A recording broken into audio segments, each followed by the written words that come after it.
চাকসু নির্বাচনে শিবির সমর্থিত সম্প্রীতির শিক্ষার্থী জোট প্যানেলের 2 নারী প্রার্থীকে সাইবার বুলিং ও স্লাট শেমিং করার অভিযোগ উঠেছে।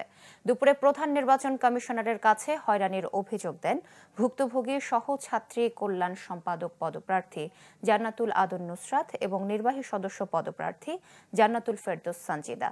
তাদের দাবি, নারীদের সাথে করা এসব কার্যকলাপ শিক্ষার্থীদের নিরাপত্তা, মর্যাদা ও মানসিক সুস্থতার জন্য মারাত্মক হুমকি হয়ে দাঁড়িয়েছে। এতে কেবল নারী শিক্ষার্থীদের সম্মানহানি ঘটছে তা নয়, বরং বিশ্ববিদ্যালয়ের পরিবেশ কলুষিত হচ্ছে। তাই বিষয়টি গভীরভাবে বিবেচনায় নিয়ে দোষীদের বিরুদ্ধে দ্রুত ব্যবস্থা গ্রহণের দাবি জানান ভুক্তভোগী শিক্ষার্থীরা।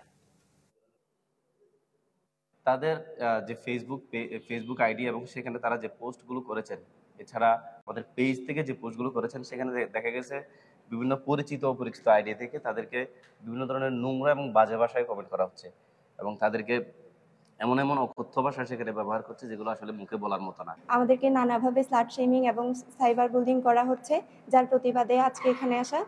এই ধরনের স্লাট শেমিং এবং সাইবার বুলিং এর কারণে আসলে আপনারা দেখবেন যে চাকসুতে নারী প্রতিদ্বন্দ্বী অনেক বেশি কম। আমরা এগুলো প্রমাণ সহ জমা দিয়েছি এখানে। আমি চাই এগুলোর প্রতিকার হোক, নারীদের জন্য নিরাপদ হোক, এই ক্যাম্পাস নিরাপদ হোক নারীদের জন্য।